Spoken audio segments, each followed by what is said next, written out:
This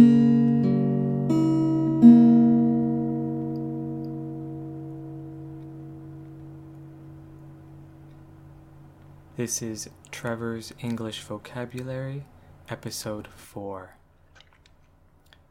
Last episode's words were apocryphal. So this is of a story or statement, and it means it's of doubtful authenticity, although widely circulated as being true. The second word was vitriol or vitriol, bitter criticism or malice. The next word was paucity, and that was the presence of something in only small or insufficient quantities or amounts. And the last word for the last episode was comport, how one conducts oneself, or how one behaves,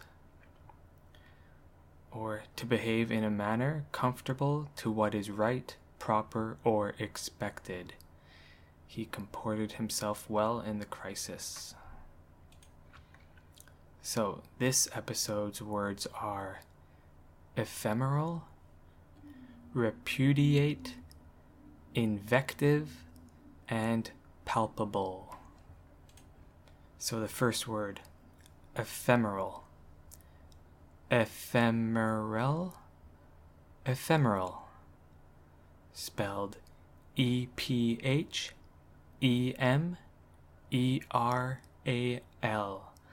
ephemeral. It's an adjective. The definition, lasting for a very short time. Some synonyms, evanescent, transitory or transitory, transient, fleeting, passing, short-lived, momentary, brief, short, cursory, temporary, impermanent, or short-term.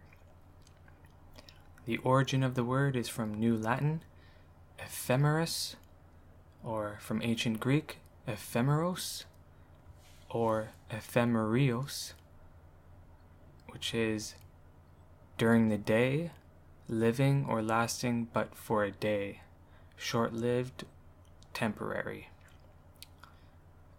One conjugation of this word, ephemerally. Some example sentences.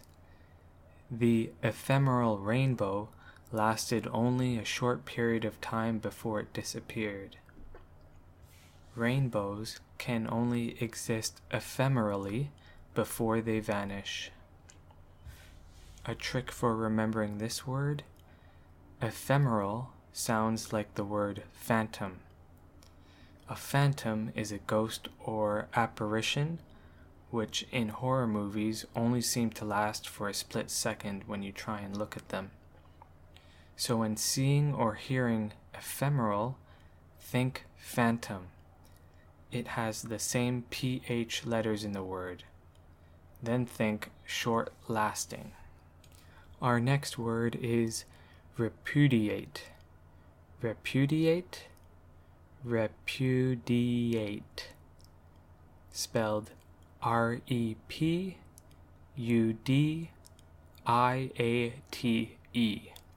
Repudiate. It's a verb. Definition, refuse to accept or reject, deny the truth or validity of something. Also, to refuse or acknowledge or pay a debt, to repudiate a debt. And another definition less used, to divorce or separate formally from a woman. Some synonyms, reject, renounce, abandon, forswear, abjure, disavow, recant, desert, discard, disown, cast off, lay aside, cut off, rebuff, deny, refute, contradict, dispute, disclaim, and disavow. Origin of the word is from Latin reputio, which means cast off or reject, from the word repudium, which is divorce. Conjugations of the word repudiated and repudiating. Example sentences: that famous story is now being repudiated by historians with the new unearthed evidence. John is always repudiating the debt when the collection agency calls him. John says he never took out that loan. Alyssa always repudiates the story of her coworker being so inept that he couldn't get out of his locked car from the inside. She refuses to believe that story. And our last word is invective. Invective. Invective. I-N-V-E-C-T-I-V-E.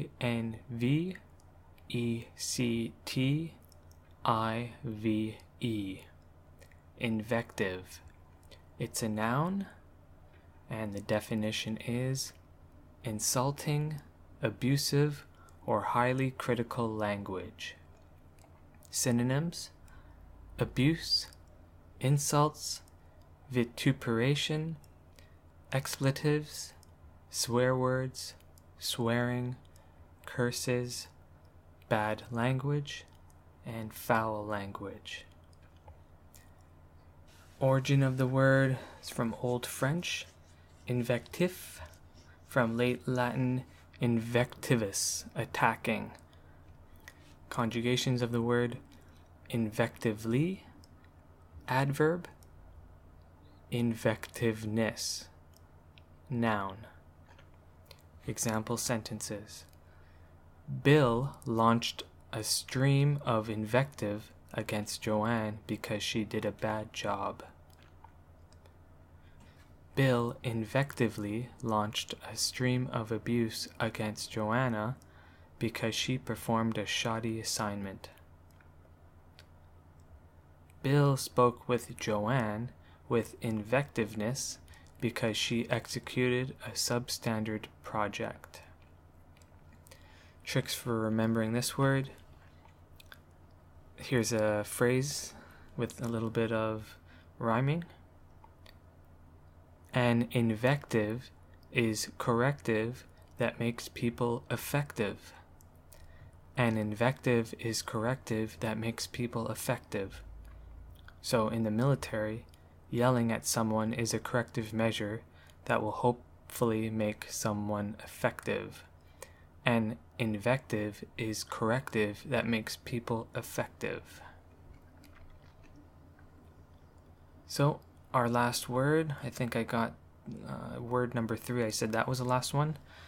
Nope, this is the last word. So our last word is palpable. Palpable. Palpable. Spelled P-A-L-P-A-B-L-E. Palpable. It's an adjective. Definition. So this is of a feeling or atmosphere. Something so intense as to seem almost tangible, or able to be touched or felt. Synonyms: perceptible, perceivable, visible, noticeable, appreciable, discernible, detectable, observable, recognizable, notable, unmistakable, transparent, indisputable, self-evident, incontrovertible, incontestable, and undeniable. Also, tangible, touchable, noticeable, solid, concrete, material, substantial, and real. Origin of the word from late Latin, palpabilis, from Latin palpare, feel or touch gently. Conjugations of the word palpability, noun. Palpably, adverb. Example sentences. It was unbelievable, and the sense of shock and sadness was palpable all around the region. I felt a palpable sense of relief. The palpability of the tense situation could be felt by everyone in the room. He was palpably nervous when walking into the job interview. Trick for remembering this word: when seeing palpable, think of the word pulp, which means a soft, wet, shapeless mass of material. So think of orange juice pulp. You can feel it, albeit not that well, but you can still feel it. So pulp is palpable. Pulp is spelled P-U-L-P. So pulp is palpable. Pulp is palpable. So again, our 4 words this episode were ephemeral, repudiate, invective, and palpable. So here's our test. I'll say a sentence and you figure out which word best fits in the sentence. In the horror movie, the scary shadow only seemed to last a very short period of time. Very elusive and only being on screen for a split second to confuse and frighten the viewers. The shadow was very blank. The shadow was very ephemeral. Ephemeral. George doesn't agree with the statement Lisa made. He has his concerns with the truthfulness of the report she gave. George blank Lisa's story. So that's George repudiates Lisa's story. Repudiate. The doctor ran his fingers over the patient's skin, trying to feel the cyst that the patient thought he had. The doctor felt a blank bump when checking the underside of the patient's forearm. So that's the doctor felt a palpable bump when checking the underside of the patient's forearm. Julia let out a slurry of abuse against Monica for the horrible thing Monica did. People in the other room could hear the blank because it was so loud. People in the other room could hear the invective because it was so loud. Invective. So that was episode 4. This was Trevor's Vocab. You can email me at trevorvocab@gmail.com if you like. Thank you for listening and have a great day.